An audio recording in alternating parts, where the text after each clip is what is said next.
Welcome into the Casual Gaming Conversation. I'm Connor. That's Nick. This is your weekly gaming podcast from Co-op 64. And today we are breaking down the games we want to play from every year we've been alive. Part 2. We are going 2010 to 2025. We did 1996 to 2009 in the previous episode. But before we get into all that, Nick, how we feeling? Doing all right. Listening to a lot of Tame Impala recently. Going back to some of those classic albums, all-time indie albums. Currents, word on the street, Connor. Currents, pretty good record. I think that's their best, honestly.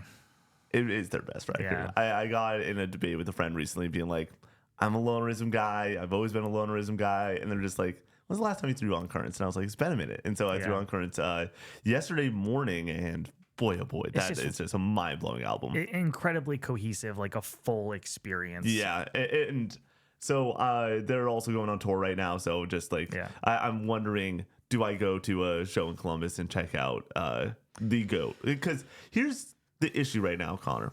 Concert budget. Normally, I would budget out, I don't know, $500-ish for a, or $400 to $500 for a music festival in a year, $200 worth of travel for whatever festival I'm going, and about $300 for various concerts. I spend about $1,000 on concerts a year. That is my hobby outside of this too. Like, I don't spend a lot of money on a lot of other things. Concerts, I try to make sure I get to enough live shows to spend about $1,000. The big issue for this year is already it's confirmed I have free Bonnaroo tickets and I have free Shaky Knees tickets. So it's like, I gotta still spend $1,000. Yeah, you can't not spend it. I gotta balance the books. So I'm like, do I go and see? Free at this point. It really. The way I'm thinking about it is, if I only spend $500 too, I'm still coming in plus money. I'm still coming in plus money. So I think I might go and buy a Tame Impala ticket for like.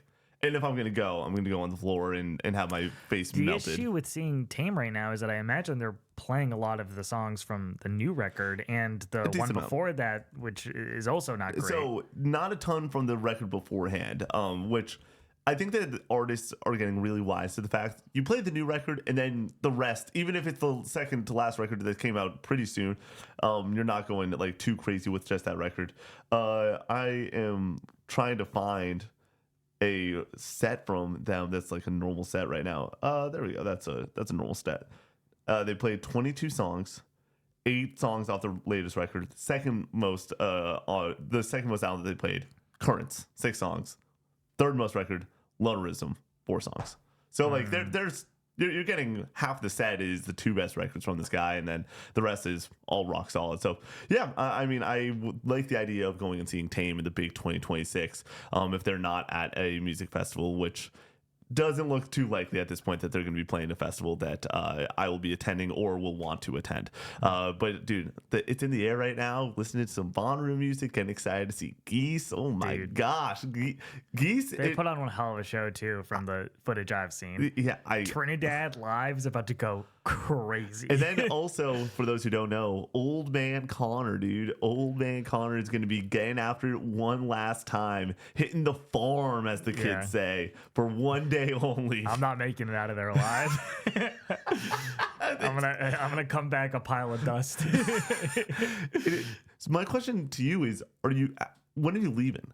Like, are you going to just leave after Saturday the Strokes, morning. or are you going to go and power through and leave Saturday morning? Yeah, I'll probably want to get a good night's sleep, and as good of a good night's sleep as you can get at Bonner. By the way, so that night, The Dare is playing a late night set. So my plan is, whatever's happening in the morning, get set up, settle in. I think me and Andrew have perfected it after last year's shit show that we'll leave like even earlier than we did last year.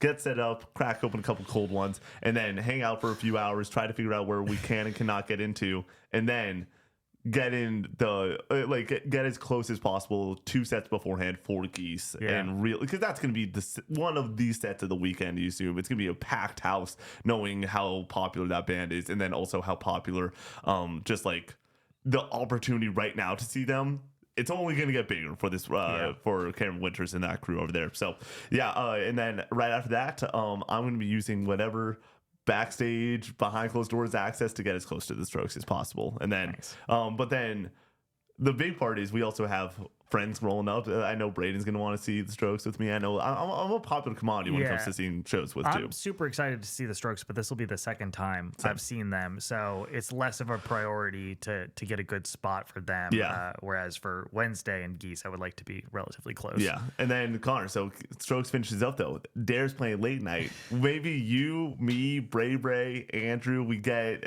I assume the Dare's going to be on late too. Like they're not going to be at like midnight. They're going to probably go on at 2 a.m.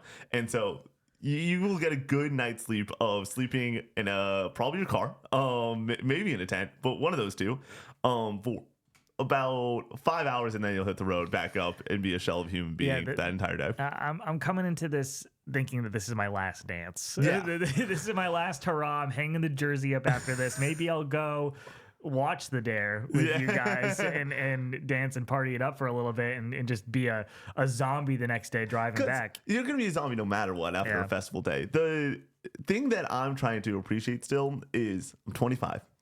That is really young, all things considered still.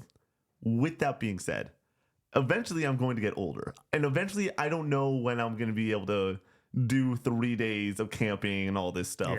It reminds me a lot of the conversation we have about me in 24-hour streams at Co-op 64 where I stay up all night. It's like I can still do it. Trust me.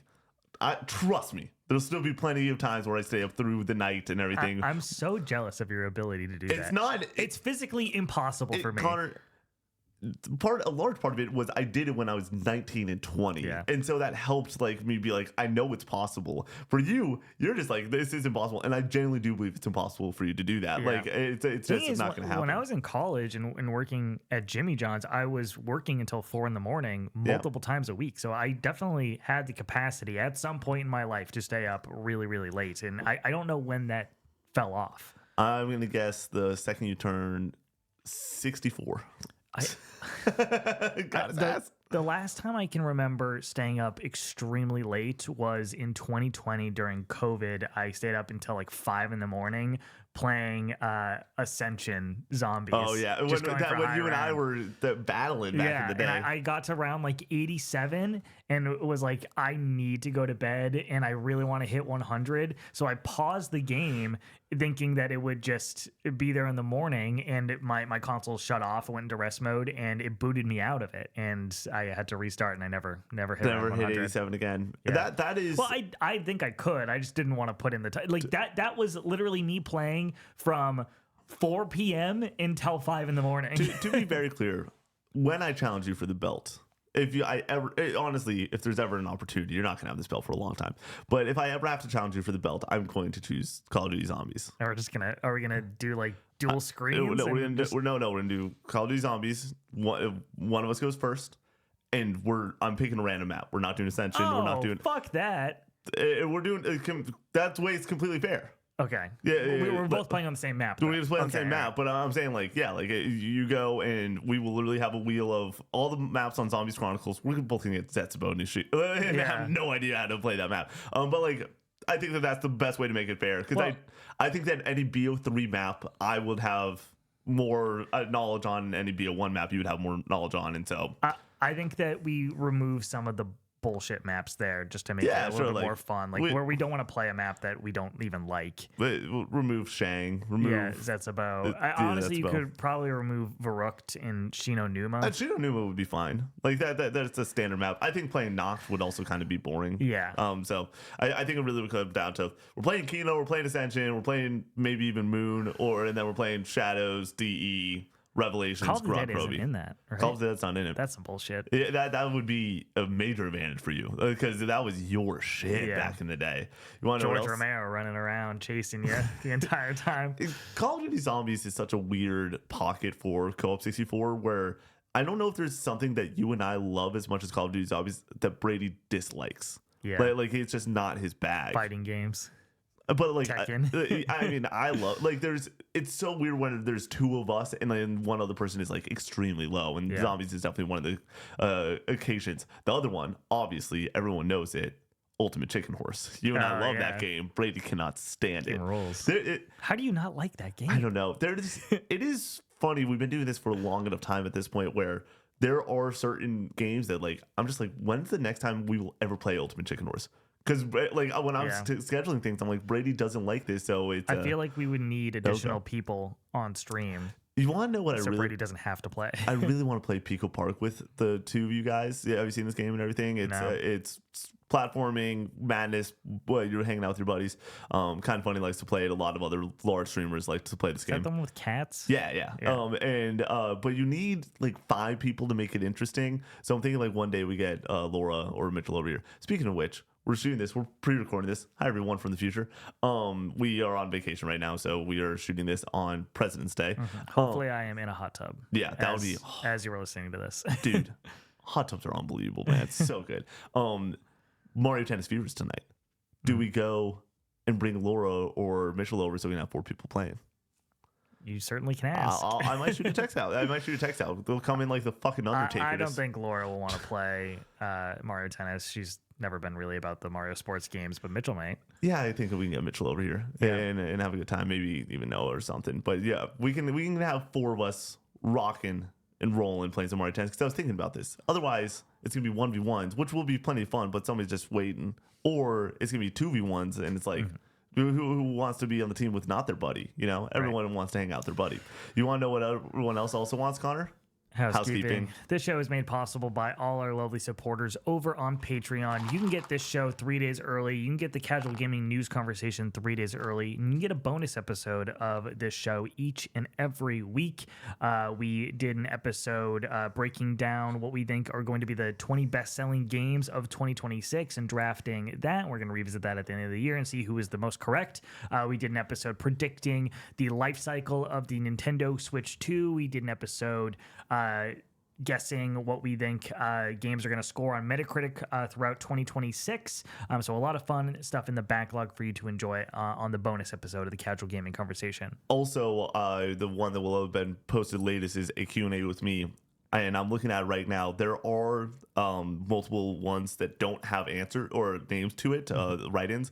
But when it comes to Q&A to myself, I do legitimately try to get to basically every one. And we have 50 responses right now. So that's going to be a long podcast. Get excited about that. Then at the next tier up, you get Recollecting Retro. We're about to film the first part of my Vita collection here after this. So that'll be going up, I think, the week after this post. And then we have the Co-op 64 podcast, and you also get the opportunity to write in to be a part of Casual Gaming Conversation and Casual Gaming News Conversation at that middle tier. At the highest tier, you get your name read at the end of each and every podcast, and you have the opportunity to be the 4th topic on the Co-op 64 podcast. Over on the Twitch side of things, on Monday, what are we playing? Most likely. Probably. Probably is a great way to say it. Nick will probably still be playing Returnal on Tuesday and Thursday. I definitely will be. I will almost certainly still be playing Dark Souls on Wednesday. I would bet my mortgage. Yeah. I don't have a mortgage, but I would bet it if I did.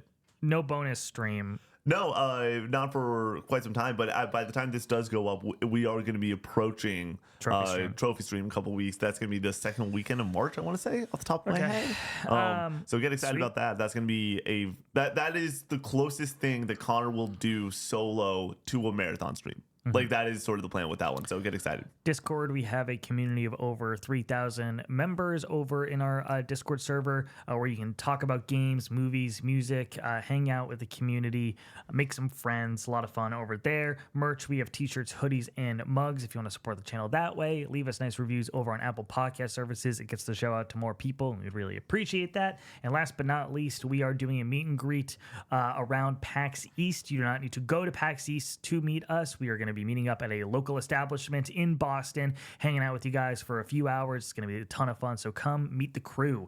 All right, no hot takes this week. Neither of us had anything we wanted to say and nothing we wanted to get up on our soapbox for. Yeah, right now, I feel like I've complained enough on CGNC. Like, I feel like hot takes is normally where I come through and I'm like, I have this opinion about this thing, and I feel like CGNC has been a great spot for that at the start of this year. So I'm satisfied. And this for is the going to start. be a beefy episode anyway. Yeah, So for we're sure. all set there. All right. We are breaking down the games we would like to play from every year we've been alive. Like I said at the top of the episode, we did a first part of this where we went 1996 when I was born up to 2009. So now we're going 2010 to 2025. We each have selected 2 games, a winner and a runner-up that we're going to go over here. I have a few write-ins for a few of these years for games that people want us to play. The caveat that I would give is that I did put some games on here that I have touched Same. but not beaten. Same. So keep that in mind as well. Real quick, before we get into this, why didn't we start in 1966 when you were born? Where does this joke even come from? Like, I feel like my age was not He's brought so up old. that often in the first few years. Is it because I'm about approaching to 30? hit 30? I really think that is where the switch turned, where it's you turning 30 and then you shaving your head. Those two things combined have opened up a floodgate I look younger with the short hair, right? Oh, you for sure do. I think, I don't know if I would say that long hair is youthful, there brings some whimsy, but like the short hair, I do think that you do look younger and everything. But like there is the combination of just like making fun of Connor as often as humanly possible happening right now, which if I'm being real, let's be honest, you and Brady have just been making fun of me every day of my life but for you 15 need years. that. You need to be taken down a peg. Oh yeah, I do go to you guys Your to humble ego me. is way out of control, dude. I do think my ego just in general has gotten so much better through, being on this team, being a lot more collaborative. In general too, just like having friends in the industry, talking like not even Co-op 64, but big gaming stuff often. It's definitely lessened over time, and surrounding yourself with good people definitely helps you go and be like, yeah, like I always say, I genuinely do like to be the dumbest person in the room. Like that is where I know I'm like around a lot of great people, a lot of good friends, a lot of smart minds and everything. And so like that is extremely helpful. And I feel like I've done that very well in the past year and some change. But also, let's be real. I'm going to kick your ass so hard in Mario Tennis Fever tonight. My ego is going to go through the roof. It's going to be a great time. Speaking of Mario, my first game for 2010, Super Mario Galaxy 2. Nice. I really want to get to Super Mario Galaxy 2. Coming hot after playing Super Mario Galaxy. This is one that I could bet almost anything I've played a bit of growing up, just being around friends and being around the Wii. But I don't remember really like ever sitting down and giving this one a shot. The Wii is such a weird generation for me because like the games that I played weren't Zelda and Mario's, like, or the big Zeldas and Mario's. It was Mario Kart and Smash and stuff like that. And then it was also the Wii Sports games and Wii Sports Resort and a couple of offshoots. So this is one. It's the 4th highest game on Metacritic. Like I still really care about playing games that I need to play. I often with this channel do not play what I want to play. I play what I need to play for my video game education. And Super Mario Galaxy 2 is top 10 games that I've not played. Like if you were to say the 10 games that Two Shoes has not played to like be a gamer, I think Super Mario Galaxy 2 is one of them. And so, yeah, I need to get to that one for sure. Yeah, that is my number one. I did not select that one because I have not beaten Mario Galaxy 1. Yeah. I don't want to be a poser and put Mario Galaxy 2 here, having not finished the first one. I'm at the end of that game, though. Like I the just Wii, it's right there, dude. I need a handful of stars, and then I'm at the finale. So I just got to get through that, and then I'll throw Super Mario Galaxy 2 on my backlog. Should I get to my runner-up, or do you want to go to your winner? My runner-up is God of War 3. Nice, God of game, War is such a weird one for me, where it's like, I think that people that know me to some level on the channel do associate me with God of War to like this, the new games and talking about 2018 as much as I do and not shutting up about how good of a video game that is. I never played God of War 1, 2, or 3. We are shooting this post God of War trilogy announcement. Maybe that's how I play those games, but I kind of don't want to play those games in 2030 when they inevitably do release. Yeah. You know, I want to get to. I think you should try to play the original versions trilogy of these games, so then you can appreciate the remake more. And if I'm being real, most likely the way that's going to happen is, okay, God of War trilogy, it gets a date. Let's just say we see it's 2028. Like we see it like next year in summer. It gets a 2028 date, which isn't going to happen. I think it's going to be longer than that. But we get that date. I'm going to then throw it on the stream calendar and play God of War 1, 2, and 3 in a few weeks. That's probably how that's going to go. But yeah, God of War 3. I remember watching you play this growing up, and some of those fights are just like the most. Like when it comes to scale fights, I really do think Final Fantasy 16 and God of War 3. Yeah, and that's what's missing from the new titles, the God of War 2018 and Ragnarok, that I was really hoping that we got something on the level of the opening of God of War 3 in Ragnarok, and it just didn't. It got close. There's that dog fight that I think is like pretty fucking epic, but I don't even think that's nearly at the level of some of the fights in God of War 3. Yeah, that's a game I really want to replay. Ragnarok, where it's like I think Ragnarok does so many things so well, but it does give me the feeling that you have with Tears of the Kingdom Breath of the Wild. 2018, so special. Crying in my apartment or in my dorm back in college and everything. And then I play Ragnarok and I'm like, I think I beat Ragnarok in like 4 days. Like it's just all I played for 4 days. And like I would like go to class, play for 5 hours, eat lunch, play for 4 more hours, because I think I was trying to beat it before going home for Christmas break or something, because I knew that I would then be around friends and our parents and such. But like I would love to go and replay that game because it's just so good, and I do have fond memories. And then I see clips on TikTok and I'm like, I want to make this the official stance of Nick Evans. This is the press conference. Welcome to the first ever Nick Evans press conference on Casual Gaming Conversation. I messed up, Connor. I messed up. On a this or that, put Control over God of War Ragnarok, and I got a lot of flack for it. And I'm happy to say that I probably should have God of War Ragnarok ahead of Control, because I agree with that take.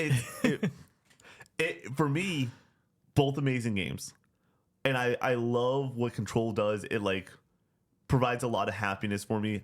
I just did not remember how good God of War Ragnarok is. I remember coming hot off of playing Control. I'm like, dude, Control's unbelievable. But God of War Ragnarok is a really special video game. So yeah, I feel like I have a newfound respect for God of War as a franchise after playing 1 and Chains of Olympus over the last couple of years. I would like to get to 2 and Ghost of Sparta. I played 3 back around the time it released. That was my first M-rated game, so that was a big moment for me. Or something? Yeah. Crazy, dude. And yeah, I'm excited that they're remaking these games. I'm very curious to see how they're going to go about doing that. I feel like they can't change up the formula that much. I feel like it needs to play like the original. I hope it plays like the original versions of these games. I just hope. I'm going to be real. I think that Sony Santa Monica, with the lack of information that has happened right now, is bad. They are screwing up by not giving just an amount of information. Yeah, because you're allowing for hype, which is good, but also you're allowing for expectations, which if you're not meeting expectations for some gamers, they're going to be disappointed. I feel like you're going to disappoint a crowd no matter what, though. There's going to be people who want it to look and play like God of War 2018 or Ragnarok, and then there's going to be purists who say that it needs to play like the original version. Which I think that if you right now were like, hey, it's right now, hey, it's gonna play like 2018 and Ragnarok, you go, oh, that kind of sucks. As you're on the OG side, right? I do not want that. You'd be like, oh, that kind of sucks. But now you know, like you're not having the expectation that this thing is going to come out and then be for you. You are like, I know it's not going to be exactly what I want, and then you can go from there. And on the flip side, more importantly, the people that are like, it's a remake, it better be 2018 and Ragnarok style, which I would say like that's the sign I lean on, but I'm not familiar with these games, so maybe I do want it in the other way once I go and play them. I don't have a very firm opinion on it. I just like modern video games. If that is not the case, like if you're able to have your imagination run wild and be like, oh, dude, like it's going to be 2018 level stuff, you're just going to be extremely disappointed, in my opinion, with what that could be. So yeah, I'm very, very curious to see where that all shakes out. We're 24 minutes in, and you haven't even given your 2010. My winner for 2010 is Red Dead Redemption. Nice. Yeah. I love Red Dead Redemption 2, one of my favorite games of all time. And obviously, that is a prequel to Red Dead Redemption. And I am very curious to see how the rest of this story plays out in the journey that John goes on. Crazy to think that during the PS3/Xbox 360 generation, Rockstar was still pumping out games. Yeah. Not at the clip that they were on the PS2, but we got GTA 4, the 2 full length DLC story DLCs for GTA 4. We got Red Dead Redemption and Undead Nightmare within that console generation. Oh, and GTA 5. Oh fuck. Jesus Christ. They were and now we're still waiting for GTA 6. It's upsetting, but it's not the obviously a lot of these games are all timers for many people. GTA 4, 5, RDR. Unbelievable. I do still love the fact that once every couple of years, once every few years, you get that From Software, you get the Naughty Dog, you get the Rockstar, and it's it's the guaranteed aspect of it, because the amount of money that's being put into it, it's the guaranteed aspect that you're going to play something that should be in everyone's top 3 games of the year. I'm very excited. Yes, but then you find yourself in situations where you have a game like The Last of Us 2, and it's divisive, and the people who don't like it, they're not getting a new game from Naughty Dog that they enjoy for another 7 years after that. And by the time they are going from the last game they enjoyed to the new game, it's 14 years. Yeah, it's a fucking decade. It's a 4th grader. Yeah. Oh, it's imagine going from Uncharted 4 to Intergalactic without a Naughty Dog game that you like. Hey. Lost Legacy is in there. Yeah, fair enough. The year after Uncharted 4 came out, it's 1 year. That would suck, but people should like Last of Us Part 2. It's pretty good. So yeah, I want to see what's up with the Vanderlyn gang, and I want to see how this story concludes. I know how the story concludes, but that is. I want to see how we get there.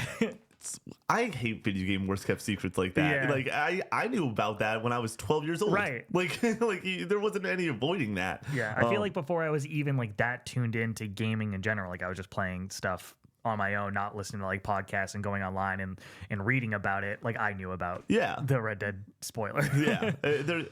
Every major video game spoiler, I feel like if you are just somewhat around the stuff, you're going to hear about at some point. I always love when people are I've never played BioShock and I have no idea what's happening there. I'm like, hey, that's great. That's so sick. Yeah, but I feel like people are everybody knows the spoiler in BioShock, so then they can just talk about it willy-nilly. You can't, because there are people out there who somehow, some way have found themselves not getting spoiled. Well, also, I think about the fact that there's a new gamer being made every single day. And so sometimes it's the younger generation, but then sometimes it's literally people in their 30s and 40s being I never had this as a hobby. In the same way that people are I want to read more this year.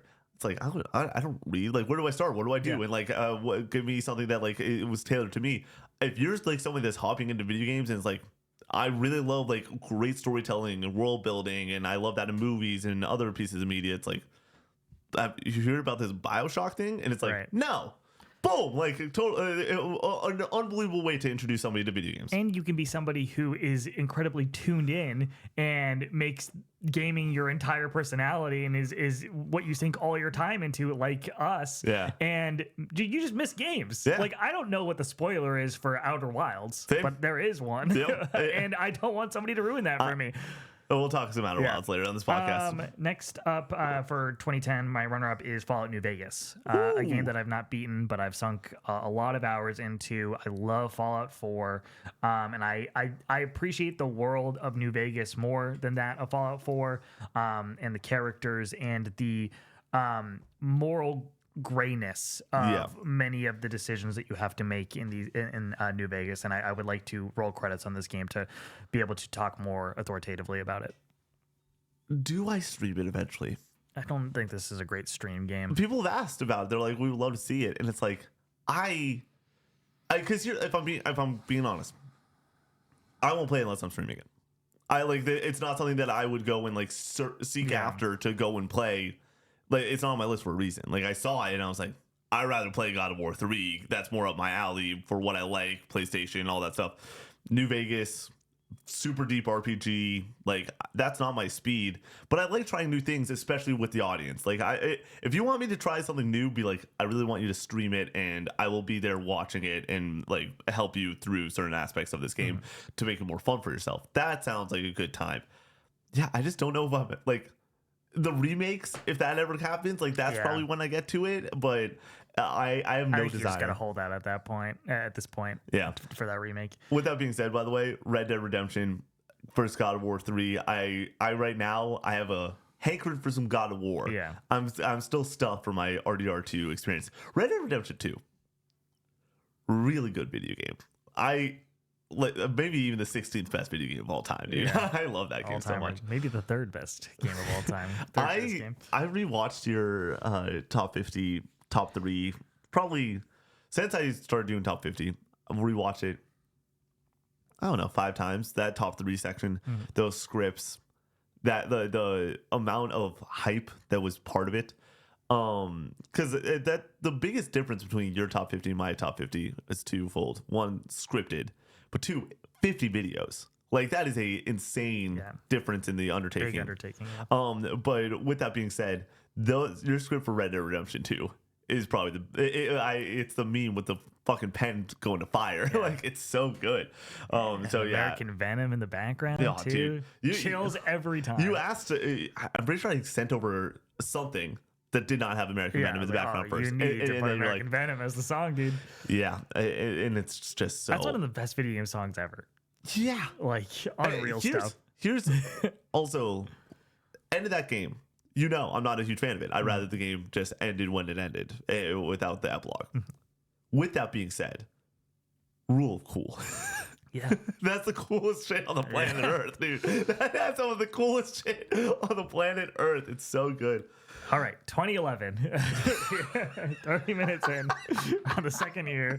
My winner for 2011 is Batman Arkham City, a game that I dabbled in around the time it released. I got it for Christmas with Modern Warfare 3 and Skyrim. Big Christmas for Connor that year. That is a big Christmas. But I always did this where I asked for a bunch of games for Christmas and then I end up just prioritizing one and the other two just go into the backlog for eternity. And that is the case for Arkham City. Played Arkham Asylum, finished it for the first time on stream at the end of 2025. Really enjoyed it. I think it's a good video game, not a great video game. And a lot of people consider Arkham City to be the best of that trilogy. Want to get back into this world, see what villains are present in this game and who you're going up against and how they translate the formula from Arkham Asylum into an open world. And so, Batman's fucking badass and playing as him is always fun. So I got to get around to this one for sure. Do you want to go with your runner-up? My runner-up is The Legend of Zelda Skyward Sword. That's my number 1. Oh, interesting. Yeah. This is the last traditional 3D Zelda game. It was pretty divisive at launch, but I think that a lot of people have come around on it over the years. And even at launch, like I remember, I think IGN gave this a 10 out of 10. Skyward Sword on Metacritic right now is a 93, one of the highest reviewed games. Because the way that people talk about this game is generally pretty negative.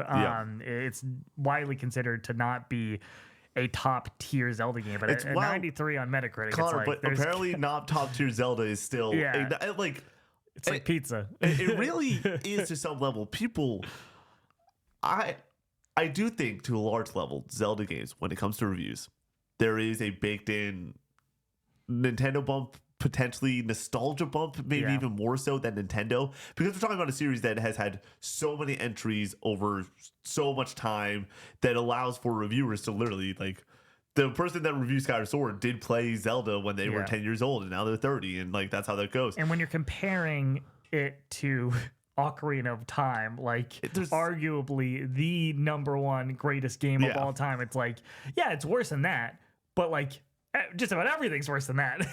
My favorite response, top 50 is just on the mind right now. I have to shoot top 50 after this.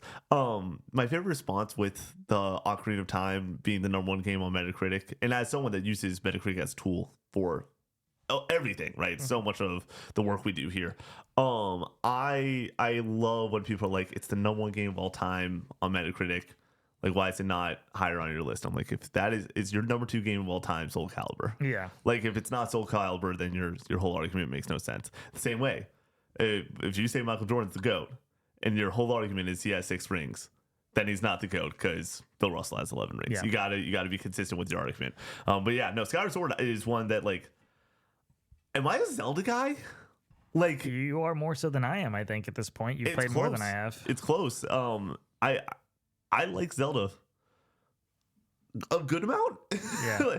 I feel so weird with it because Ocarina, like, love that game. Okay, you would use the word love. I would say that Ocarina of Time is a game that I genuinely love. Tears of the Kingdom you love. Tears of the Kingdom is a game I love. But you don't love Wind Waker or Twilight Princess. Wind Waker, I think, is an great. excellent video game. Wind Waker is a 9 out of 10 for me. Okay. But are you in love with it? I feel like Connor's asking me, like, about define the woman. relationship. Yeah, it's are you in love? No, I wouldn't say I'm in love with aspects of Wind Waker. Okay. I'm not. I would say definitively I'm not in love with Twilight Princess. That is a game that I played that I think is great and has quality. I'm not in love with that game. Yeah. Wind Waker is a game that the cartoony art style, sploosh kaboom, Connor. Like, we were splooshing a whole bunch back in the day.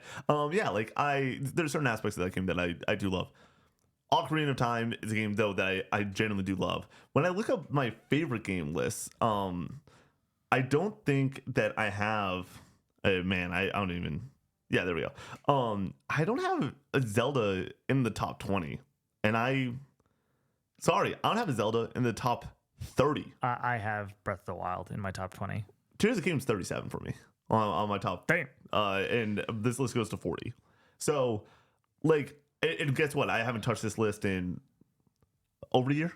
So it's like it probably is even bounced out of the top 40. I'm not a Zelda guy. With that being said, Zelda is the most important franchise to video game culture maybe ever. And it's like I like playing games for my knowledge base, and I want to be more well versed in this area. So yeah, Skyward Sword's my number one. I will say with Skyward Sword, if I were to get around to playing this, I'm playing on Wii with the motion controls. 100%. It's just the way that it was designed, and I'm very curious about that. It was designed. And I know that people, by the time this came out, people were kind of over the motion controls, and I think that's a big reason as to why people don't love this game. But I do own it on Switch, and I booted it up and played the first 2 hours. I think I got through the first dungeon. Yeah. Maybe I played a little bit more, but I was playing it with just like the basic controls, like on handheld mode, and I liked it. But then once I docked it and was using the motion controls on Switch, I was like, this is way better. This is just, it's so unique and cool to play something with motion controls in the big 2025/2026. So, what is your runner up? Gears of War 3. I thought about putting that on there, but I haven't played 2. So this is an interesting one where Gears of War 3 is a game that I have played extensively, potentially. This is the weirdest game I could put on this list because it is a game that I like. Sleepovers, you pull out Halo Reach, you pull out Gears of War 3, you pull out Halo 3, and you play from 7 p.m. till 3 in the morning. That's what we would do growing up. I was 10 years old though. Yeah. And if I'm being real, I can tell you very little about some of the games that I played when I was 10 years old. Halo Reach is a prime example. I probably put in 200 hours of Halo Reach multiplayer gaming, like where me, Sam, and a couple of our friends would just go and do first to 25 Slayer on a bunch of these different maps. Infection. I could not tell you a single map in Halo Reach. Single map. Like I can envision one. Yeah, I can see a couple of them, but I could not tell you a single map. Gears of War 3, same deal. I remember the gameplay. I remember some. I couldn't tell you a single goddamn thing about these games, and so Gears of War 3 is a game that I have nostalgia for, 100%. I would say it might be more of like a favorite type deal than a lot of things because that's what I played growing up. But I couldn't tell you shit about it. I need to get back to Halo 3 or Gears 3 rather. And I'm so stoked that we get to go and play those games together. It's going to be a lot of fun. I think it's only going to be fun because it's you and I on the having sticks, a great time. just chopping it up. Are we going to be shooting are we going to be on the same couch together? Yeah. Okay. Or at least for one. Yeah. I assume that with Reloaded, we could play it from home.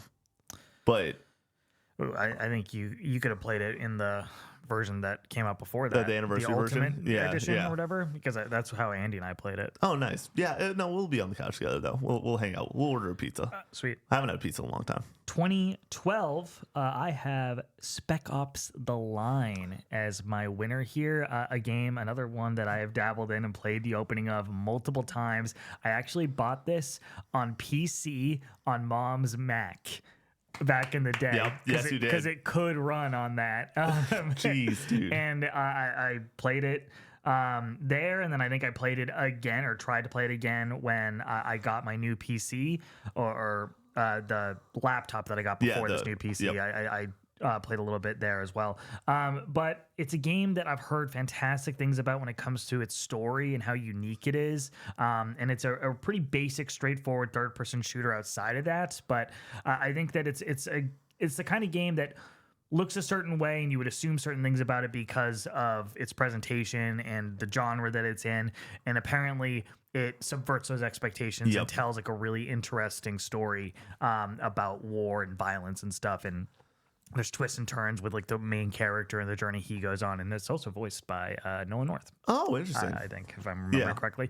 That checks as a Nolan North. It's a bit of a cult classic, a game that I think recently was talked about a bit more because it was removed from digital storefronts. Yeah, completely. So everybody was feverishly trying to purchase a disc copy of it. Captain Martin Walker, voiced by Nolan North. There you go. And then my runner-up is Spelunky, a game that I recently purchased on the PlayStation Vita, and by recently I mean in like the last year or so. Like 14 months ago. Yeah. But this is a game that I've heard great things about when it comes to the roguelike community. This is a classic in that genre. I know very little about this game, but I've always been drawn to it because of its art style and that very vocal community. So I got to get around to it eventually, and I fear that once I do get around to it, it's going to be a game that I sink 100 hours into. My 2012 is interesting because my games are two games that you've either played a good amount of or you've beaten, and it's one of your favorite games ever. My 2012 kicks off the number one game I want to play, 2012, Persona 4 Golden. Want to get to it. Vita. Yay. You want to borrow my Vita? No. You gotta get prepped for revival, dude. So I'm in a weird spot with Persona right now. Unlike Red Dead Redemption 2, I am starting to get the itch. Or sorry, Red Dead to Red Dead 2. Yeah. I'm starting to get the itch back after. But you haven't played 3. We'll talk about 3 later on this podcast. But Persona 4 Golden is such an interesting one that I feel like right now in the Persona community, it's all about Persona 5 Royal is everyone's favorite because, of course, that's the one that got everyone into Persona. Everyone knows there's 3 turn-based JRPGs that have ever existed: Final Fantasy VII, Persona 5 Royal, Expedition 33, and the last was not even a JRPG. I saw that post and I will quote that to the day I die. That's the funniest shit I've heard in my life. I was trying to predict what you were gonna say there. I was thinking Xenoblade, maybe. No, because like those are the ones that got a major boom in the community and stuff like that. Yeah. But one of them's not even a JRPG. Yeah. But Persona 5 is that one.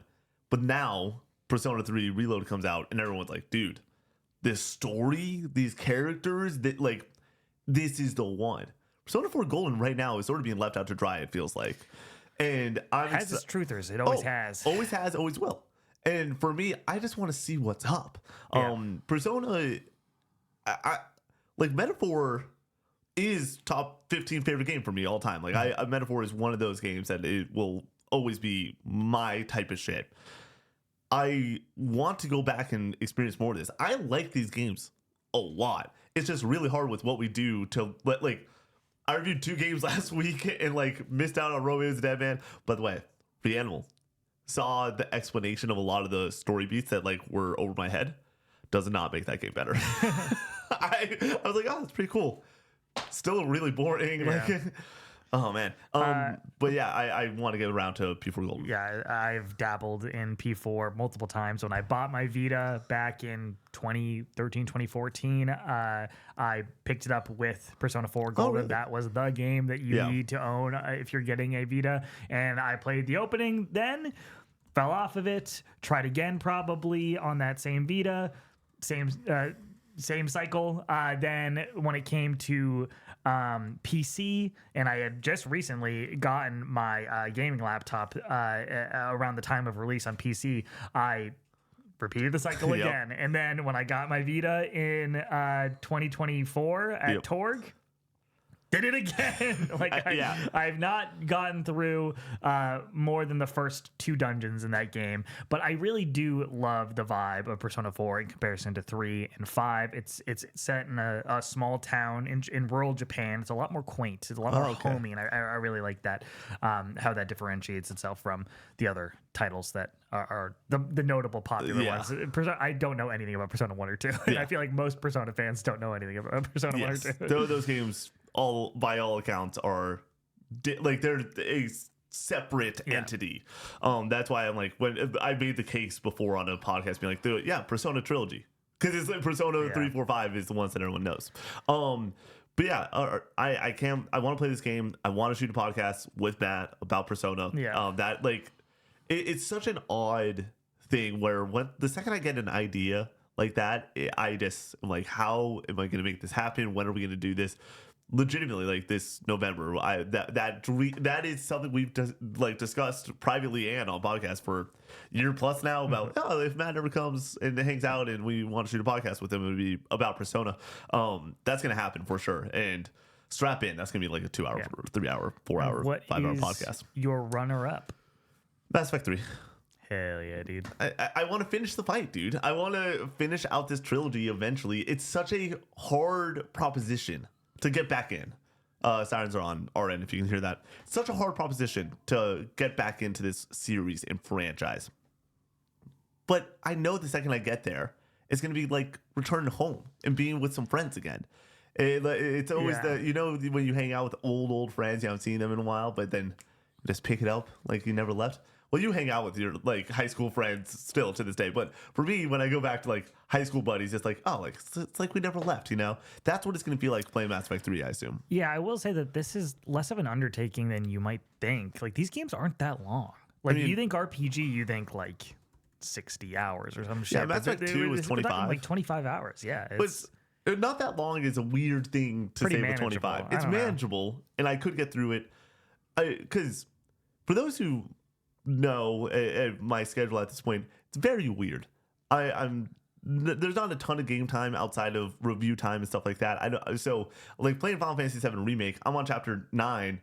I had to put that down completely for the past 5 days, and that's not going to slow down either. There's just more and more to always hop into, and so when it comes to what is that next thing, what's the next moment where I'm going to be like, heck yeah, let's hop into another game. It's really hard to sell me on the 25-hour thing compared to Super Mario Galaxy 2 that's already on this list that I can beat in 10 hours. But very excited about that one. 2013.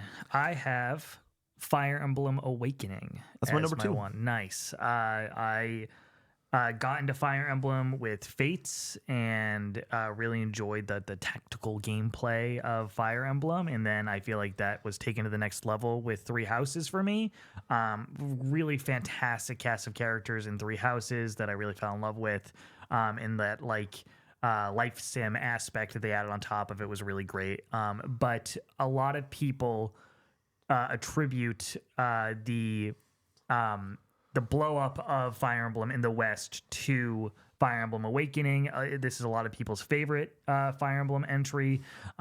This is where Chrom and Robin come from Smash Bros. So I want to see what their story is. Lucina as well. I have played the start of this game multiple times. I, as recently as last year, played a couple hours of this on my 2DS XL that I picked up. So yeah, I would like to get this one under my belt to actually finish it. How long is it? It's a decent undertaking though. I imagine 30, 40 hours or something. Time to be 35 hours. Yeah, you nailed it. And then my runner up is Rayman Legends. That's my number 1. Nice. We have the same too. Rayman Origins I played on Vita at the beginning of last year and loved it. It was fantastic. Great 2D platformer. I feel like people don't give it enough respect in that genre. We don't get a ton of 2D platformers anyways. Though. There's only it's Celeste and Mario and maybe games that have 2D platforming in them, but aren't like that's not the core function. Yeah. It's like Ratchet and Clank is a platformer at times. Yeah, I was thinking of like Hollow Knight, which is like a Metroidvania first and foremost, but you do some platforming there. Like this is just pure platforming, and it's great. It feels very fluid, and I want to check out Legends for those music levels, dude. Yeah. Those levels are so fucking cool. I did play the first few hours of this game. I don't think I played it on Vita. I must have played it on PlayStation 3 or 4. It must have been 3. But I definitely remember the Black Betty level that is one of I think that's the first music level. So I definitely played a bit of this. Would like to finally finish it, especially after playing Origins and really loving it. Yeah, I mean, it's weird where it's the inverse, but yeah, those are the two that I chose. Fire Emblem One Again series. That's where a lot of people say they got in the series, and it's a good spot to hop in, and it's not 70 hours, so solid. And then Rayman Legends. I'm always just looking for another great platformer. All right, what do you got for 2014? Kicking off with Bayonetta 2. That's what I also have. Is that your one? Yeah. Oh, nice. Hey, well, this is a weird spot for us. Genuinely, 2014, 2013, you guys threw some with the big dogs, and it's like, yeah, not a lot there. 2014, there's just not a lot there in general. I also want to point out that I turned the corner on gaming in 2012. Like that was an inflection point for me. That's when I started listening to Podcast Beyond and started like really digging into gaming as a whole and following all the news and trying to keep up with new releases. So this is where I really turned on the gas. 2012 is such a insane type of like thing to just imagine. You're in high school at that point. Mm-hmm. Are you in high school? Were you ever doing the earbud while the teacher's teaching? But I don't know if I was doing it in 2012. I think that might have come in junior and senior year when I started to check out completely. There was a moment my freshman year where we were taking a test. It was a math test, and I had music going in one ear, and I was blasting that shit. And I finished up the test, and all of a sudden, teacher comes over. He's a retired teacher now, really, really amazing guy, and he's like, "Hey, I finished the test, turn it in, leave the class." Next class, he puts the test down, and I got like an 85. Like it was a rock solid score. But he's like, "Hey, I really don't care that you listen to music in class. Like you're a good student. But if you do, go to headphones because everyone else could hear a slight little like Panic at the Disco coming out during a math exam." And I was like, "Oh shit!" Like, so I just stopped using headphones during class because I was like, I don't want to be a distraction and nuisance. And a person definitely told on me, and that person later became a really good friend of mine. And so and they did admit to it. They were like, "Yeah, you remember Kalana's class and everything?" I was like, "Yeah, of course." And then they were just like, "You were blasting music next to me," and I failed that test. Not failed. They got a 70. It's fine. But for me, this is a weird time in my life where this is all sports. This is all sports for me. Like I'm playing 3 different sports. I'm playing Halo. I'm playing COD. I was ball and gun growing up, baby. Like that was my sweet spot. And then I got baptized by The Last of Us. So yeah, 2014 and 2013 though are weird ones where it's like there's just not a ton, or there's not a ton in the ones that we've played, or the big dogs. So 2014, Bayonetta 2. Action game, looks cool as hell. Apparently it's awesome. This is platinum, right? Yep. This is platinum at the top of their game by all accounts. And I think this is the original creator of Devil May Cry coming over to make platinum and then make Bayonetta 1 and 2. Yeah. And I do not think that they stuck around for Bayonetta 3, and that's why that game isn't fantastic. Bayonetta 3 is not fantastic. I want to say 81 or 2 on Metacritic. Yeah. But yeah, Bayonetta 3 Metacritic. I'm too curious. The reason this is my one is mainly because of the 10 out of 10 that GameSpot gave Bayonetta 2. I distinctly remember seeing that and being like, man, this game must be something special. Bayonetta 3, 86 on Metacritic. Oh, damn. Yeah. Wow. I remember it being like a lot of people were low on it. I feel like a lot of the outlets that I look at and everything, a lot of 8 out of 10s. And then it got enough 9s to get up there. So yeah, an incredibly consistent franchise apparently. And I when it came to when the 1 and 2 came to Switch 1, I did play a good amount of the first one and enjoyed what I played. So I would like to get through that and get on to Bayonetta 2, which I think is widely considered the best of the bunch. My runner-up is Forza Horizon 2, going to France. Nice. Fun fact about me, Connor. I don't think you know this about me. I really like Forza Horizon games. So Forza Horizon 2 is just one I haven't gotten to yet, and I want to get to it. I put Dark Souls 2.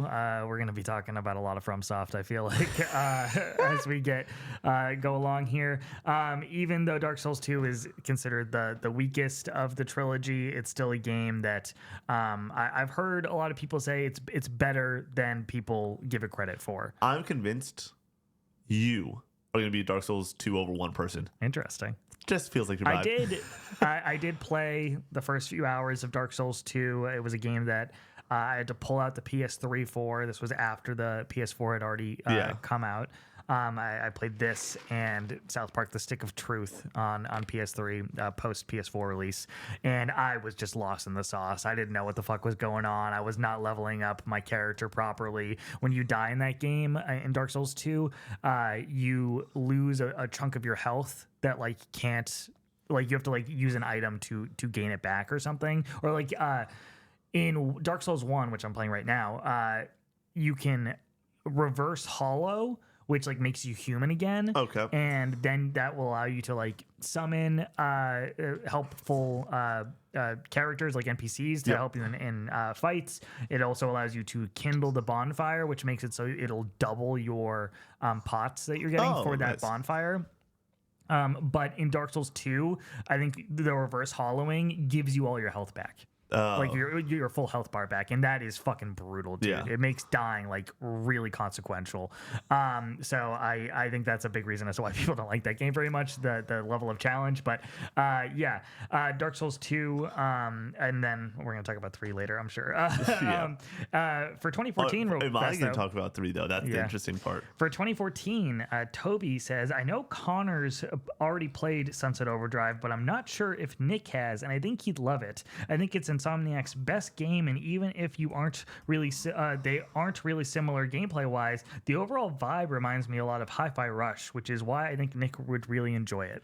Yeah, this is how is this not in your top 2? This is such a weird one where it's on my top 2 because I use Metacritic to go and pull my list. And it's what does Sunset Overdrive have? I assume it's probably 80 or something. But yeah, Sunset Overdrive, also to be clear,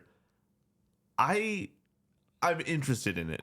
I don't know if this is actually going to be what I want from that type of game. Oh, you would love this game. Okay. Dude. This has all the great characteristics that we've come to know and love from Insomniac games. The wacky weapons. What are we doing? I'm getting comfy, Connor, because I want to go and break this one down with you. The wacky weapons, over-the-top movement, crazy world. It's awesome, man. So Sunset Overdrive is my first E3 memory. This game getting announced, this was the coolest shit ever. And it's such an odd one that I didn't get to when it released, but mainly because it was an Xbox game. But also we got an Xbox One relatively fast in that generation. Yep. I think 6 months after release. And because for me, we all know the story. It was Titanfall, an exuberant amount of Titanfall. And How I Met Your Mother. Do you remember how I got this Xbox One? I remember it came in a weird box, so I don't know. I sold all of my PS3 games and sold my PS3. Oh, nice. And bought an Xbox One, which was a terrible decision. Great trade, in retrospect. Connor. Great trade. Because I only kept the Xbox One for a year after I got it, and then I sold it to buy a plane ticket to go visit Laura. Oh, good husband. Dude, we underrate you and Laura's love story way too much. Yeah, long distance for all of college. Yeah, it made it work. But the reason I bring this up is how is the story not How I Met Your Mother and Sunset Overdrive? And because I passed it up back then as a kid, I think in my brain I was always just it's not for me. You just weren't playing those kind of games back then. I think so. You were a ball and gun gamer, like you said. Titanfall 1 on the Xbox One. Rips, dude. Unbelievable video game. And then Xbox One be Xbox One. turn on Netflix and everything. And like, so I would just go back and forth between watching How I Met Your Mother and having my mind blown by my first adult TV show, basically. What was your first sitcom? Was it How I Met Your Mother? Yes. Yeah, I feel like everyone had. That was where I turned the corner from watching Disney Channel and Nickelodeon and switched to quote unquote adult television. For me, I guess that is kind of because I would watch that and then still watch Nickelodeon stuff, Child Victorious and everything. But like I was a big ESPN kid growing up. Like I watched the Sports Center in the morning. Connor, there was nothing better. Okay, I hated sports for most of my childhood. Bus is rolling in at 7:10, 6:50. I got the French toast sticks in the toaster. Those things pop up, grab them, a little bit of syrup, and then you know what's happening. Sports Center Top 10 starts playing. And this is, I'm so shocked that people didn't realize this sooner. And shout out to the people over at Dude Perfect, okay, because they figured it out before everyone else. The Sports Center Top 10 is just 10 really cool plays in a row. It's just a Dude Perfect video. Like, that's all they're doing. And so Dude Perfect was like, funny. How do we just make a Sports Center Top 10 every single day? And so having that type of experience, that was my 2014, was ESPN, playing touch football at the Rosses. That's what I was doing. Mm-hmm. I was not playing Sunset Overdrive. The question now is, when do I play Sunset Overdrive? I feel like you just got to fit it in. Yeah, just find a way. Any given week, yeah. But backwards compatible. I was about to say the Series X backwards compatible. How much do you think that Sunset Overdrive costs? $10. That's a good call. Overdrive. It's going to come up with like $60. I'm like, what? Yeah. Sunset Overdrive right now. You can be found $10 to $15 on digital edition, $20 on Xbox and Steam. Nice. So yeah, maybe not on PC though, right? It says PC or it says Steam. Okay, cool. So nice. Yeah, very accessible. Yes, it is. You can go get it on Steam. Already. 2015. The Witcher 3. The Witcher 3. Yeah. This is the number one on this whole fucking podcast for me, I think. It's right behind Connor in the shelf. I really want to play this game. I've been tuning in occasionally watching the one that only Andy Cortez played through it for his first time, or maybe first time ever beating it. He's definitely picked it up and tried it back in the day, I'd assume. Apparently the game is pretty good. And like I'm seeing some of these quests that Geralt's going on, and I'm like, holy crap, this does look pretty gas. Like my big issue is I get to play one or two of these a year. Yeah. And I do think that there is a very likely chance that this is the one for me this year. I'm like spoiler. This is what's happening. It's going to be Persona 3 Reload for me and The Witcher 3 this year. Those are the two massive games I'm going to play behind the scenes and get done. And we'll probably have a hell of a what we've been playing with both those podcasts or with both those games.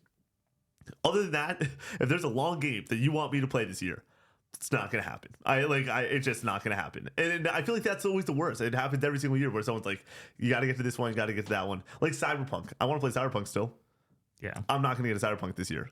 I missed the boat, and I'll see you in 2028. There's just more and more games like that. But my number one, probably period bar none on this entire list, is The Witcher 3. Really want to get to it. Yeah, it's always been an uphill battle for me and The Witcher 3, where like I just don't like the fantasy genre in general, but this is a game that I feel like every self-respecting gamer needs to play. And if you're going to talk authoritatively about video games, like it is a mark of shame having not played The Witcher 3 or finished The Witcher 3. I have dabbled in it. When it came out, I got caught up in the hype. I picked it up, played the first few hours, fell off very quickly. But yeah, I feel like I just have to power through and get this one under my belt and just kind of get a little bit more cred by finishing The Witcher 3. Connor, I'm going to Reddit, where this one user, I don't know if you saw this list get pulled around over the past couple weeks.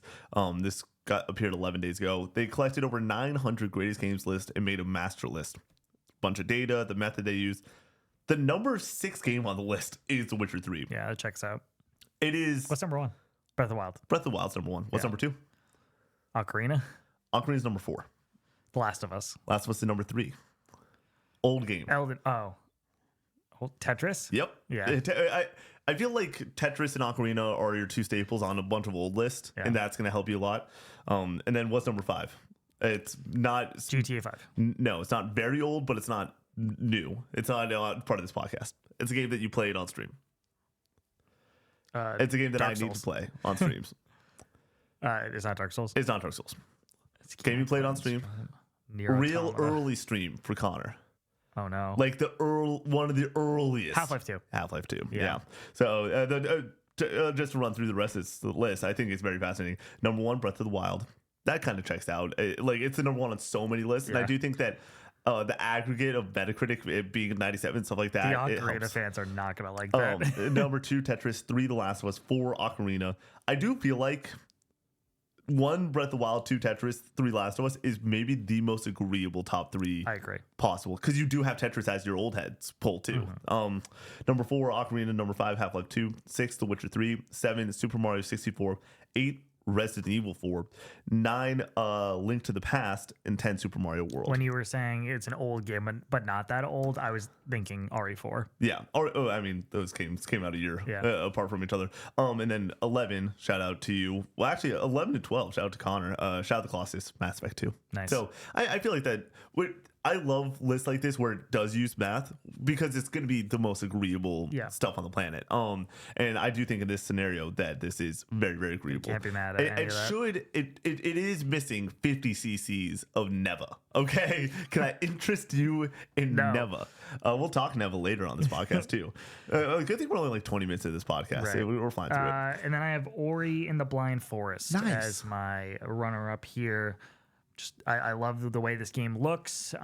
Couldn't check it out because I didn't have an Xbox at the time of release. But now it's accessible on I think everything. Yeah, you can play it on PlayStation. I'm pretty one sure. day I'll get around to it. I've tried Blind Forest. It's really good. Like one that I had to fall off of for a review or something else or life, but Blind Forest is definitely one that I want to get back to for sure. My runner-up, Metal Gear Solid 5. End of pain. Fun fact, like Metal Gear. 2016. Oh no, I feel like it's an obvious one. Those two, it's the only year for me. 2016 or 2015 is the only year where it's like the two big dogs are ones I haven't touched. Everything else at this point is stuff that I have pretty well covered. 2016, I don't have Dark Souls 3 on my list. Wow. Because my number 1 is Overwatch. I want to play some Overwatch. Connor, we are over Dark Souls 3? Yeah. That's wild. Connor, can I interest you in a little nostalgia trip? Overwatch comes out about a decade ago, takes over the world. Everyone's all in. And what am I doing? But like hanging out with the Lucids, being a nerd, and not hopping in. And I want to have some of that experience. And now we're going to be playing Overwatch this upcoming Sunday. By the time we shoot this and this post, it will have already happened. And I am really nervous that I'm going to have a blast. And then I'm going to need to play a shit ton more Overwatch. Overwatch is great. And we tried to get you to play with us in like 2021 when me and Brady took the plunge. You guys were all in. And you were very resistant to trying it out. Because, Connor, at that point, I was catching up on some story games finally. Like I was actually going and playing some stuff that I needed to get to. And so, now I also right now on this podcast, High Guard, good game. Gonna be dead in probably a week. By the time this podcast comes out, it might legitimately be dead. How many people do you think are playing High Guard? I think that there's 3,000 people playing High Guard right now. I think that's probably too high. Yeah. High Guard probably dead.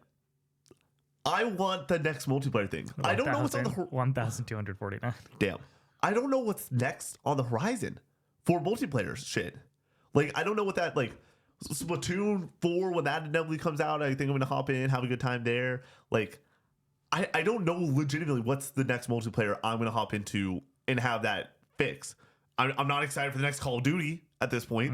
So Overwatch, I legitimately am like watching Andy play stuff with that too on stream. I'm like, this game does look really good. It's really fun. And then my runner-up is Stardew Valley. Just an indie game that I really, really want to get to, and I just haven't had the opportunity. My winner is Stardew Valley. Nice. I got to see what all the fuss is about with this game, dude. A game that a lot of people champion, and it's a game that people spend hundreds and hundreds of hours in. And I just want to, I want to be more knowledgeable about it because I feel like I talk shit on Stardew Valley every once in a while because of its differences with Animal Crossing, and I've always been like my preference is Animal Crossing, so why would I check out Stardew Valley? But I feel like I gotta just make the plunge, and see what's going on over there. And then what's your number 2? Dark Souls 3 is my number 2, a game that once again I did play a good amount of when it released, and I really enjoyed it.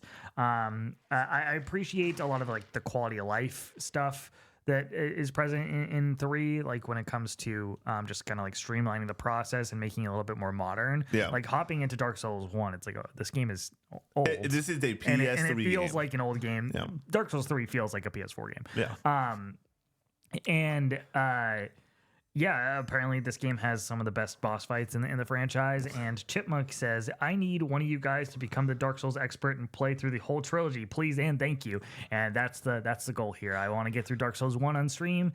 Hopefully get to Dark Souls 2 maybe this year on stream. I can see you playing I think that'll probably be like second half of the year though, probably. And then Dark Souls 3 maybe next year. And I could see you streaming Dark Souls 1, 2, and 3. And as you're playing through Dark Souls 3, me in the background just making Dark Souls my full-time gig, basically, and run through these games. You can't let me be the Final Fantasy guy and the Dark Souls guy, Nick.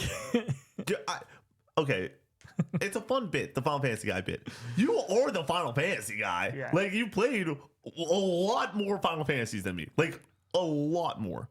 With that being said, your boy is at least a Final Fantasy 7 guy, and maybe for sure the Final Fantasy 10 guy at this point. You don't even like Final Fantasy 10. Give it a 6 out of 10? No, an 8. I'm wearing a Final Fantasy 10 shirt right now. Wait, is it the Xanarcane one? Yeah, like the one with the pocket. Yeah. There we go. Oh, nice. Yeah, well, Final Fantasy 10. Decent video game. They were pretty solid. 2017. But I am Jump Guy, by the way. Okay. That's an old joke. 2017 Horizon Zero Dawn is My number one. Yeah. I like to consider myself a PlayStation expert in many ways, but this is a game that I just have not been able to get through, and I feel like I just need to power through and beat this and Forbidden West and just be able to talk about them and compare them to the rest of the PlayStation exclusives. Yeah, this is such a weird one for us, where it's like, I legitimately, what's a big PlayStation game that we haven't played at this point? This is Days Gone for me, but I wouldn't even consider Days Gone a big PlayStation game at this point. Because, Concrete Genie. Yeah. Dreams. You know what I'm saying, though? Like, when it comes to the PlayStation catalog in the modern sense, that for me, I've little behind closed doors, a little behind the scenes. A large part of what I bring to the table is a in-depth knowledge about modern video games. Things that have come out on the PS4 and beyond, I'm pretty good at talking shop about when it comes to a lot of the major consoles. And I cannot tell you shit about Horizon. Like, it's just such a blind spot, and I don't have a ton of interest, even though I like Forbidden West. But I don't actively dislike it. I just didn't really sink into it. Yeah.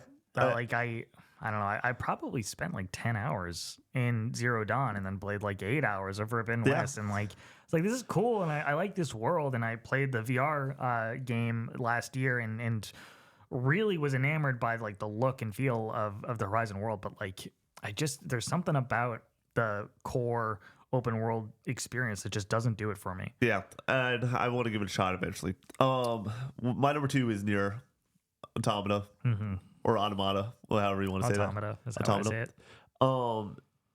Do you remember Brady trying to say Nier that one time? So funny.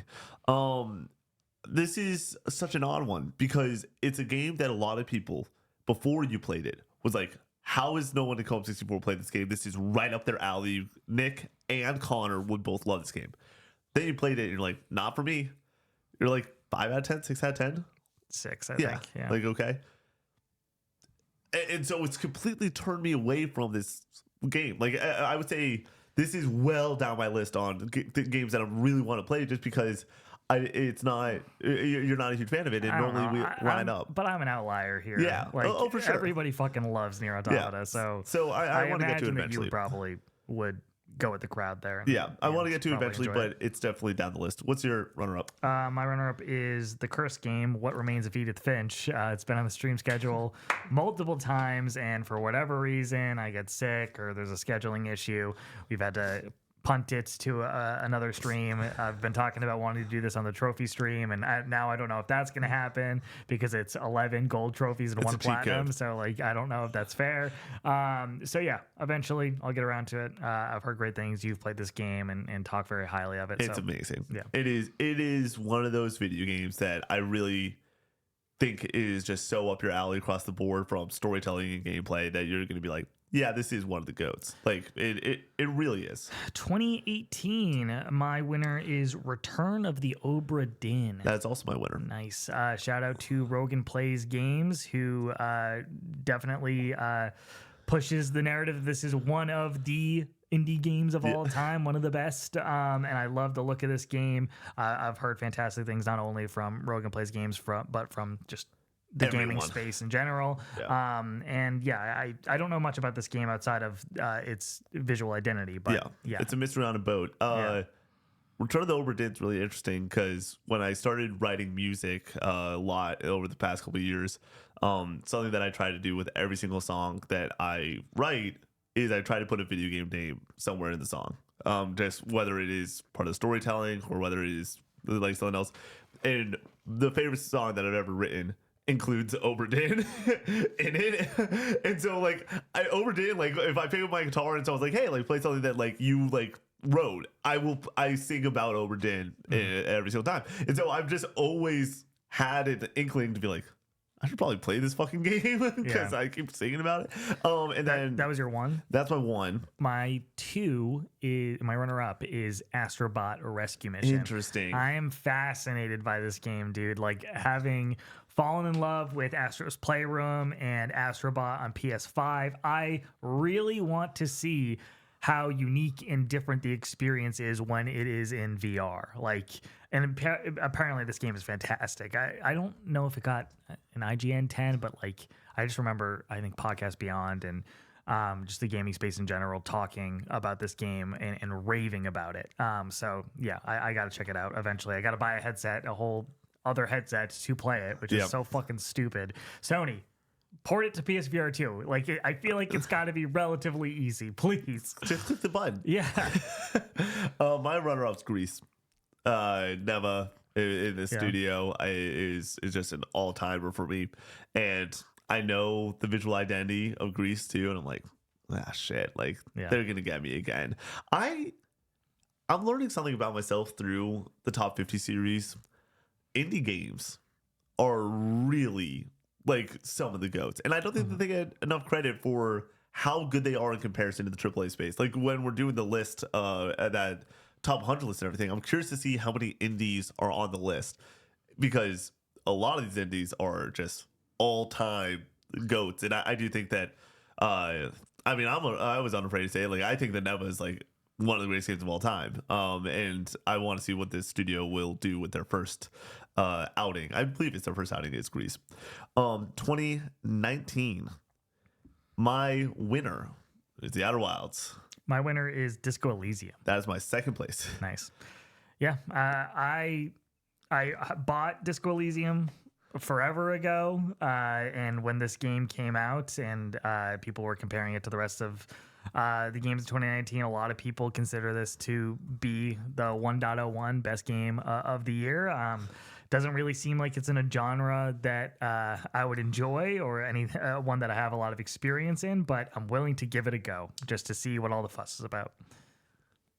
Simply put, there's nothing else quite like Disco Elysium. The premise is straightforward. A body's been discovered, hanging from a looming tree in the backyard of a hostel, and it's up to you to work out how it got there over the course of a 30-hour story. It's a unique blend of noir detective fiction, traditional pen and paper RPGs, and a large helping of existential theory.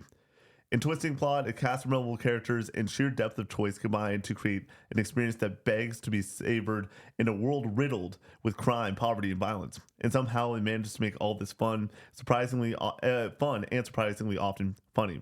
It quickly becomes clear that this isn't simply a whodunit, but a journey that will challenge you to solve crisis on both profound personal and societal levels.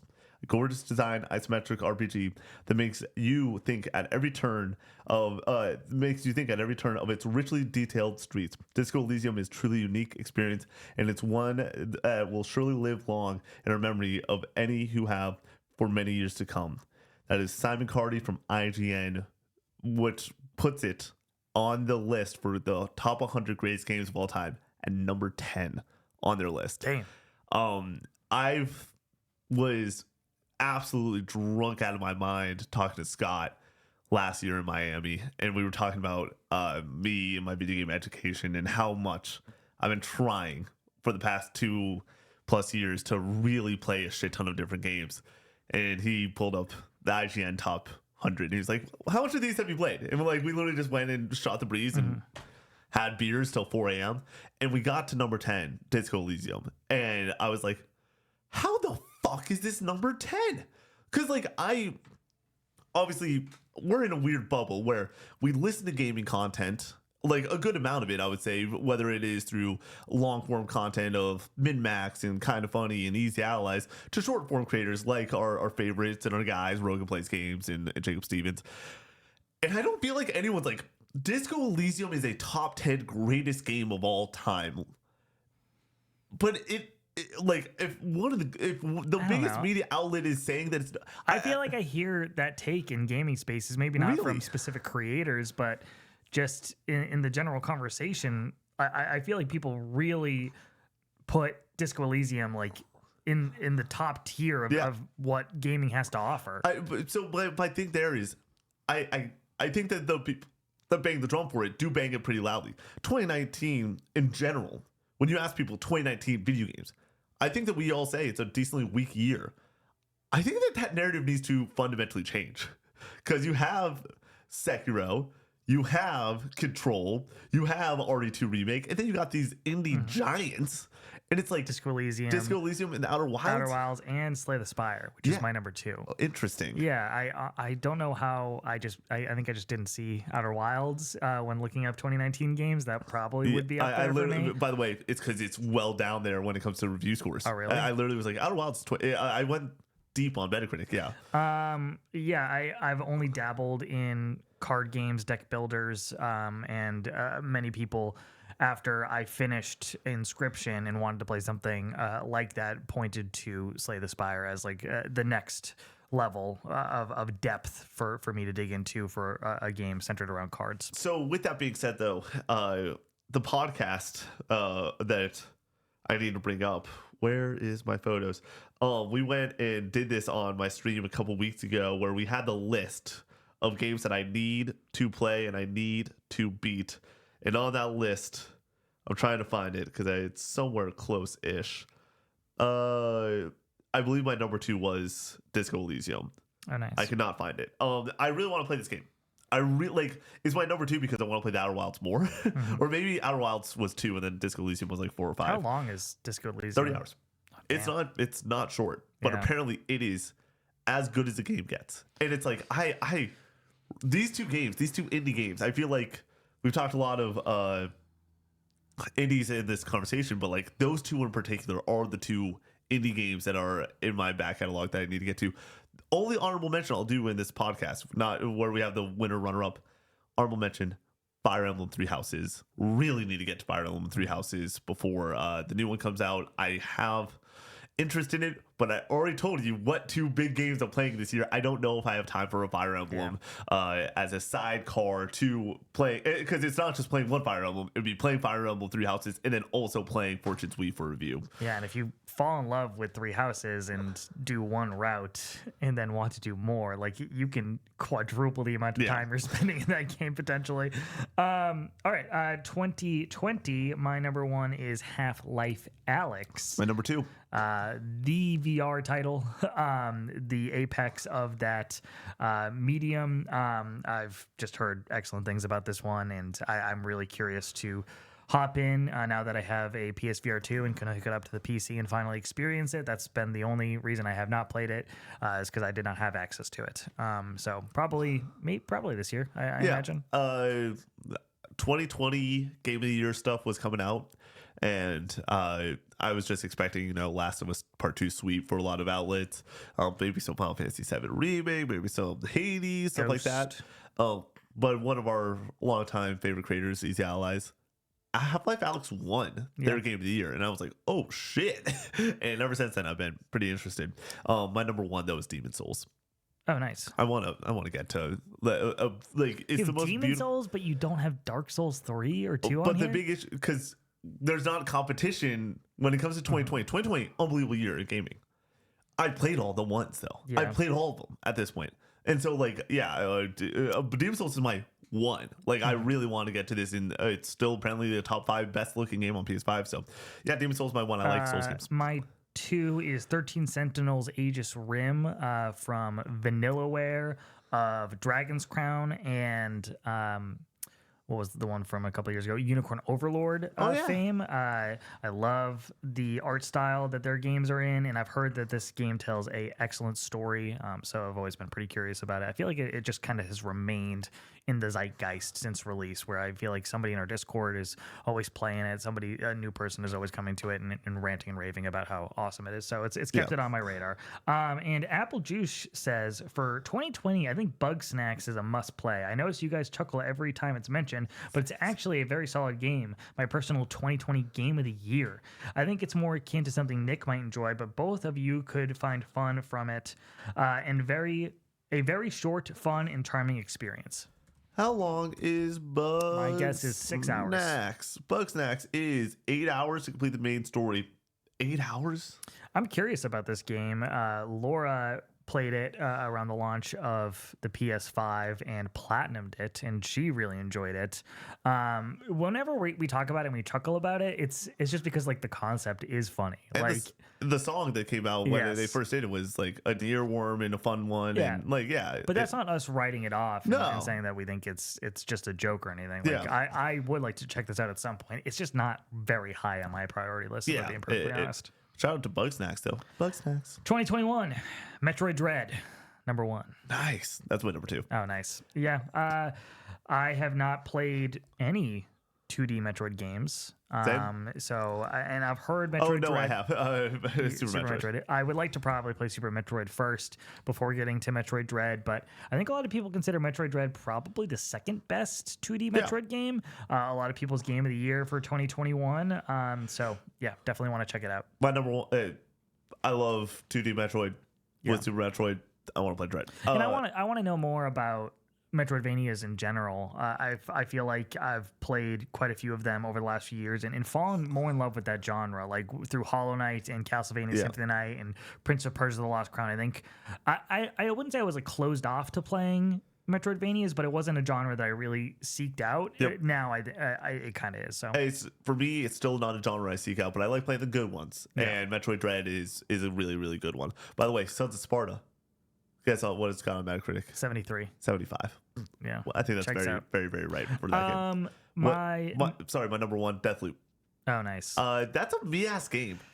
I really like that. The concept of it, the gunplay, all that. It really is up my alley. It just didn't click for me. I tried it. Yep. I respect a lot of what it's doing and like how the loop works and how there's death in the game. Yeah, Sorry, nailed it. How like in each run you're just trying to gather knowledge and figure out like the best route through things. I think is pretty interesting and cool. But yeah, it didn't work for me for whatever reason. Like I played the first few hours and I was like, I'm just bored. Like, I don't really want to keep playing this. What's your runner-up? My runner-up is Kena, Bridge of Spirits.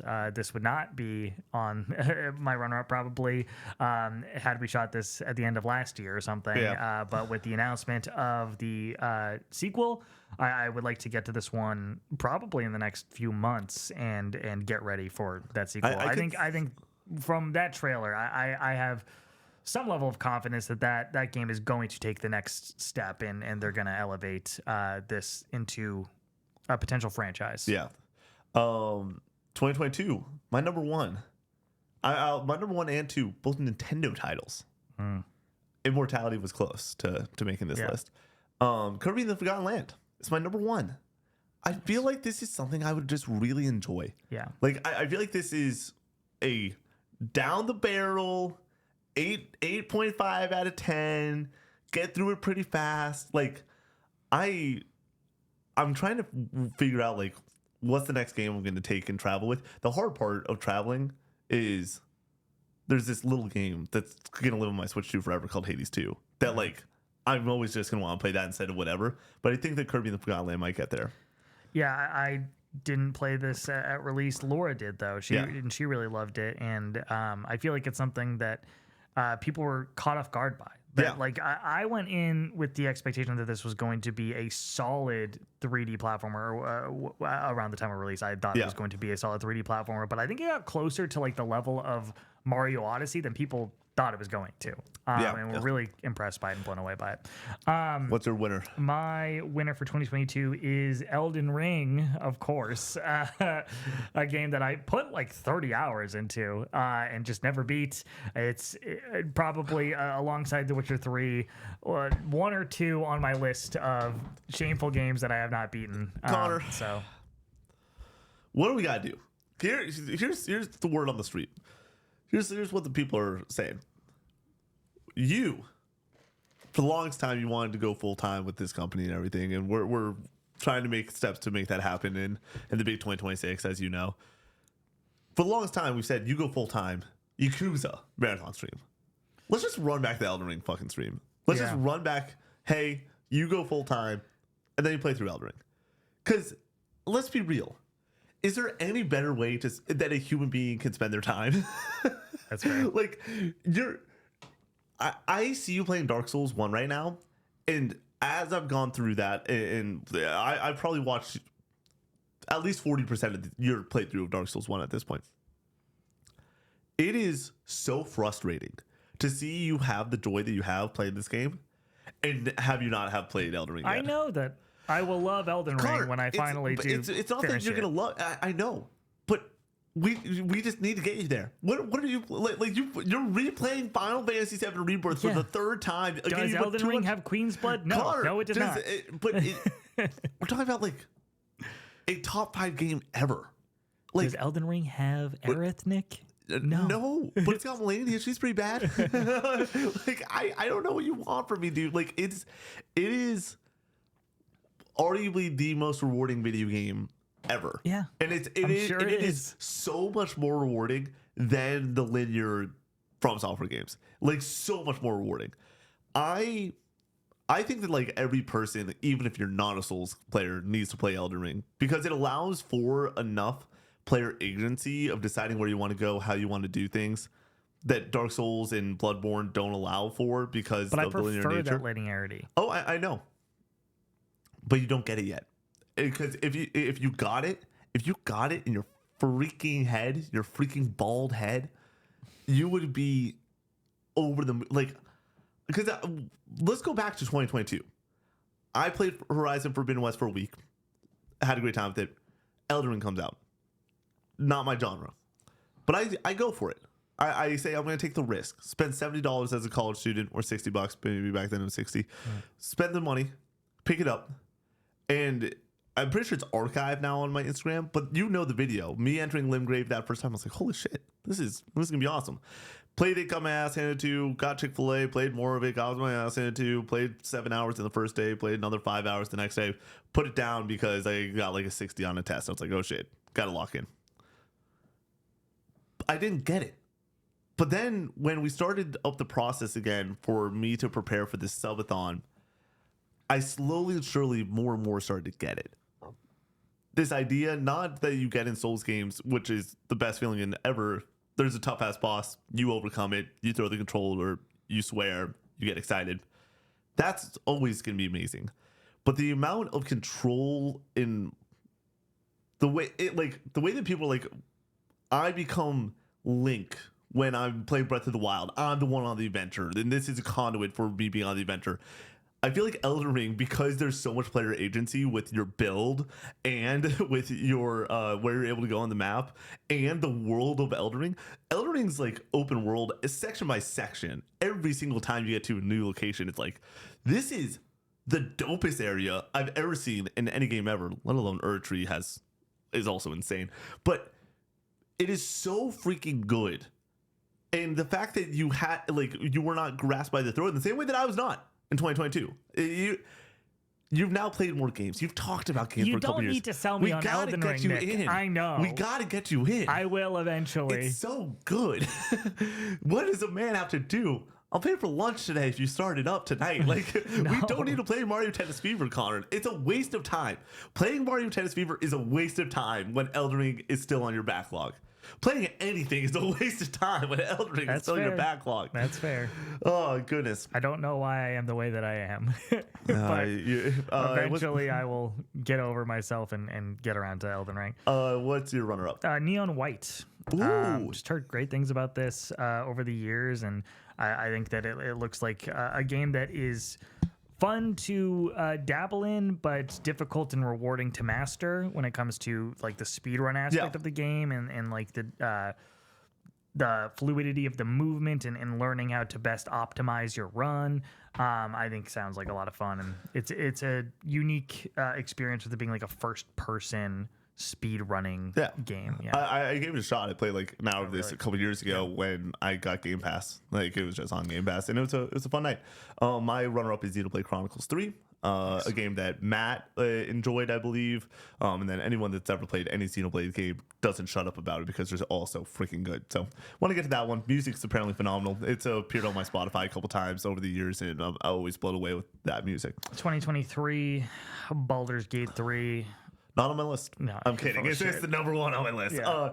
Connor, do I need to lean back again? What does a guy have to do? You haven't played it either. No, but I want to play it. I have asked you and Brady. I've asked you and Brady so many times. When are we going to do this? We are not playing it co-op for the first run because that's fun.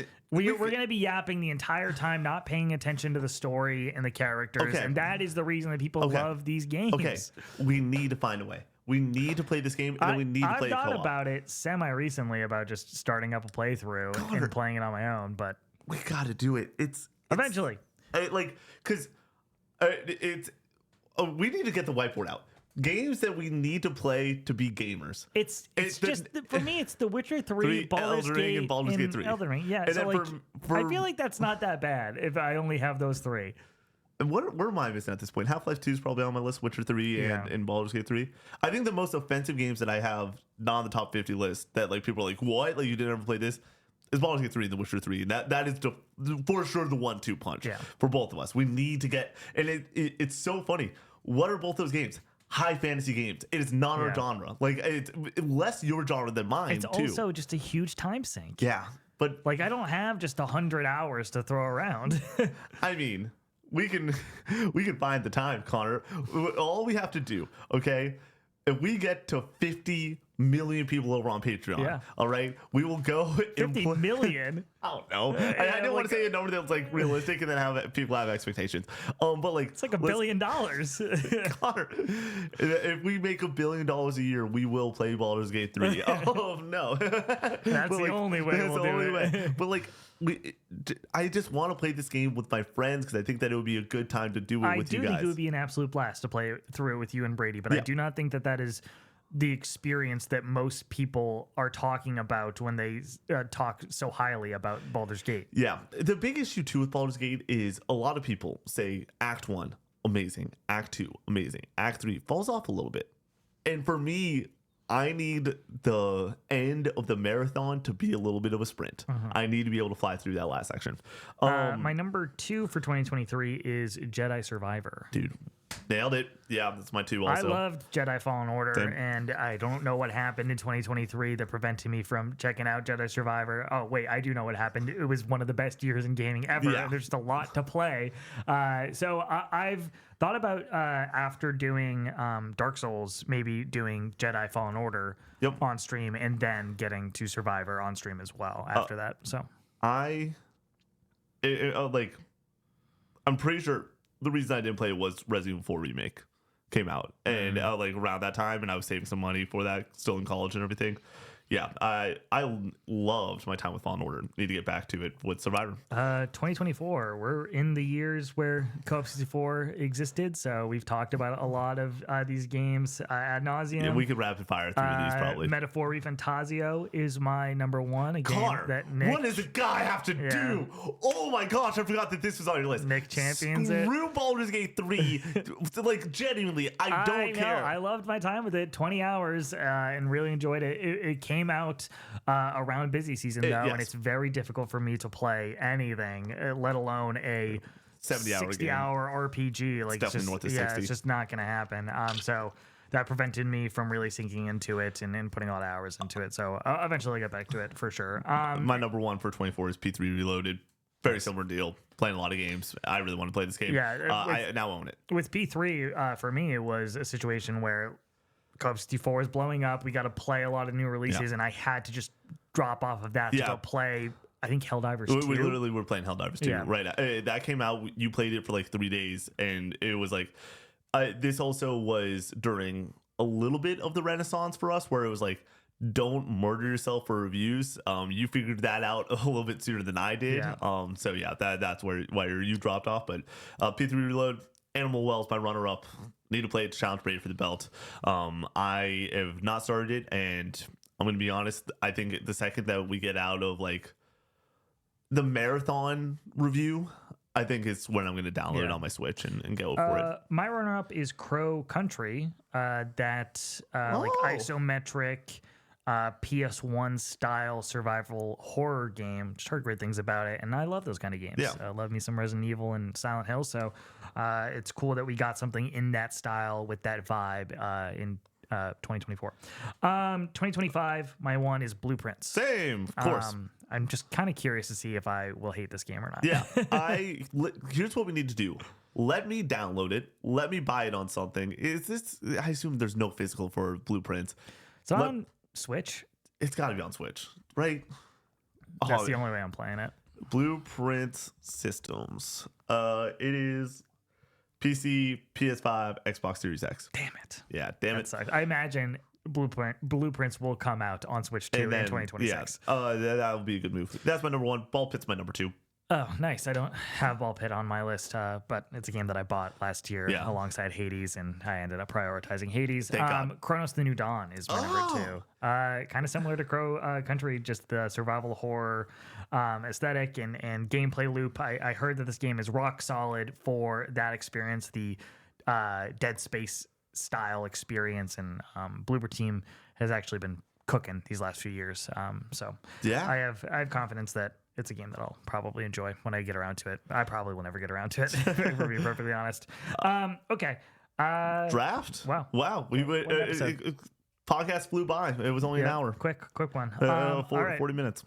You went first on the last episode. What do I want to go with here first overall? Yeah, my board's not in order. Yeah, me neither. Okay, I'm good. All right, ready? Yep. Today we are drafting Wii U games. Connor, do you have the first pick?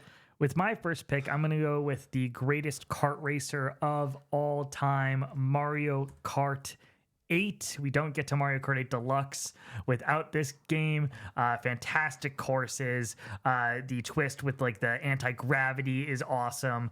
Fantastic soundtrack as well. A game that I've technically sunk hundreds of hours in if you include the deluxe version. So yeah. Love Mario Kart 8 with my first pick. I'm doing Smash Bros. For the Wii U. Dude, Cloud? You kidding me? Golly, son, this guy is super fun to play as in that game.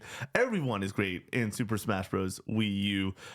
Just more characters. It's a great time. This is a game that I low-key put 50 hours into. This version of it, Smash is always a good time. And with my next pick, I'm going to choose Splatoon. Splatoon, this introduction of a new franchise for Nintendo on the Wii U, underappreciated.